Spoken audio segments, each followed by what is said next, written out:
Nous avons choisi de nous impliquer aux côtés des Ateliers de la Terre puisque c'est un événement remarquable.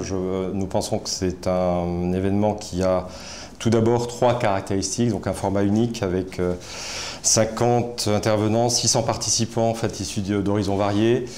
C'est un lieu de rencontre, d'échange, de débat et entre participants issus d'horizons divers et variés, que ce soit des gouvernants publics, des directions de grandes entreprises, des représentants de la vie civile. Et donc l'esprit de convivialité dans lequel en fait, se déroule l'ensemble de ces débats est extraordinaire et crée vraiment un ciment et une valeur ajoutée dans la réflexion. J'ai fait la rencontre d'un certain nombre de scientifiques, de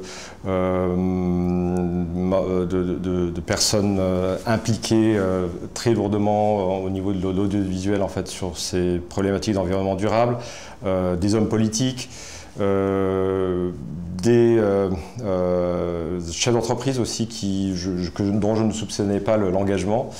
Et pour moi, ça a été effectivement, en tout cas pour ce qui me concerne, c'est une première et ça m'a donné une appréciation extrêmement positive de cet événement. INEOM a travaillé sur ce marché depuis un certain nombre d'années. On a tout d'abord été amené petit à petit à accompagner un certain nombre de clients sur un certain nombre de sujets liés au développement durable. Donc je prends des exemples. On a mis en place des plans de prévoyance pour les salariés locaux dans les pays en voie de développement pour un grand groupe pétrolier national. Nous avons travaillé en ayant en fait un très fort leadership sur le sujet, sur la mise en place des plateformes de services à la personne, en aidant en fait plusieurs de nos clients sur ces thèmes-là. On a aussi travaillé sur l'anticipation des enjeux d'efficacité énergétique et d'éco-conception et donc on a depuis à peu près 4-5 ans été des acteurs de conseil reconnus en fait, sur ces problématiques. Pour nous, l'offre, en tout cas telle qu'elle est constituée en fait, aujourd'hui, elle est constituée autour de 3 piliers.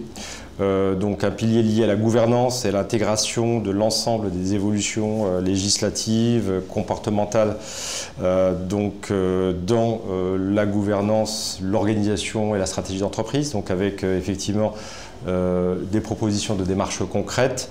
Donc un second pilier qui est en fait autour de l'efficience, donc l'efficience énergétique, l'efficience dans les processus liés au développement durable. Et enfin donc un point fondamental et qui rejoint un peu tout ce qui est fait actuellement et qui est à mon sens fait progresser en fait un peu l'histoire de la planète, c'est-à-dire l'innovation et donc les nouvelles techniques en fait qui donc nécessitent d'une part de la part d'un consultant qui peuvent nécessiter des aides dans le business planning, dans l'évaluation de marché, dans la mise en place en fait et le rollout en fait de toute cette innovation. Je considère que la France est un pays moteur en fait, dans le développement durable. Nous sommes, et vous le savez, en fait, des pionniers. En fait, je pense que l'action politique qui a été celle du gouvernement actuel a eu un retentissement européen. Clairement, en fait, la France est un moteur, est une plateforme. On doit jouer un rôle, nous devons jouer un rôle dans l'entraînement d'un certain nombre de pays, en particulier les pays en voie de développement. Je pense que les Ateliers de la Terre qui ont convié par exemple une dizaine de ministres africains contribuent très fortement dans la diffusion de ce message que doit être le message de notre pays. Personnellement, je suis allé dans plusieurs pays d'Afrique. Pas très longtemps, j'ai vu un peu les dégâts du réchauffement climatique en fait, au Kenya, en Tanzanie. C'est quelque chose d'effrayant en fait. Je dirais que ce que nous vivons en fait, dans nos environnements occidentaux n'a rien à voir devant la souffrance qu'ont un certain nombre de pays, des conséquences de ce réchauffement. Donc je pense que il y a une prise de conscience très très forte en fait, dans ces pays. Aujourd'hui, il y a un militantisme qui s'instaure. Je vous prends un exemple. Au Kenya, il y a la fête de l'arbre. Donc chaque année, je crois qu'il y a à peu près 1 million d'arbres qui sont plantés lors d'une fête nationale. On a ce même type je dirais,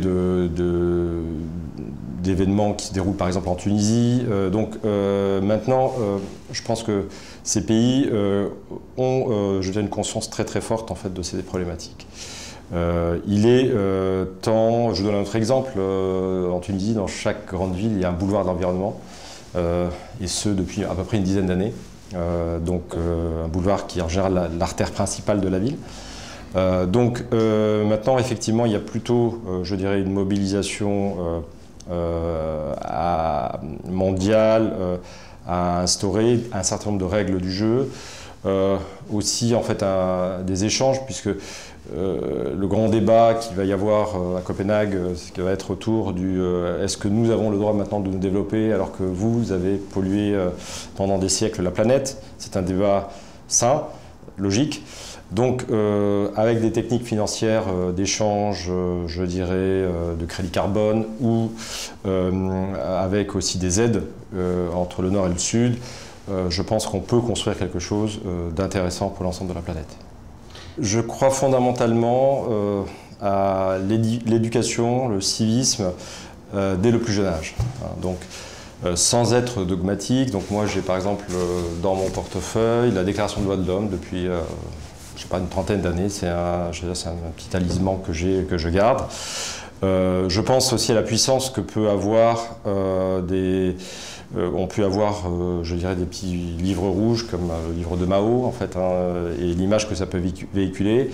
Je crois que quelque chose d'assez concret, je pense que ça a été pensé à un certain moment par l'ONU, par Kofi Annan, etc. C'est peut-être d'avoir un petit livre vert qui soit universel, distribué à tous les enfants dans les écoles, publié à, je ne sais pas, 500 millions, 1 milliard d'exemplaires, et que effectivement ça puisse s'inscrire dans les gènes de tous les enfants de la planète pour les générations futures. Je pense que c'est un petit investissement, mais ce ne seront que 4 ou 5 feuilles de papier qui seront un véhicule universel.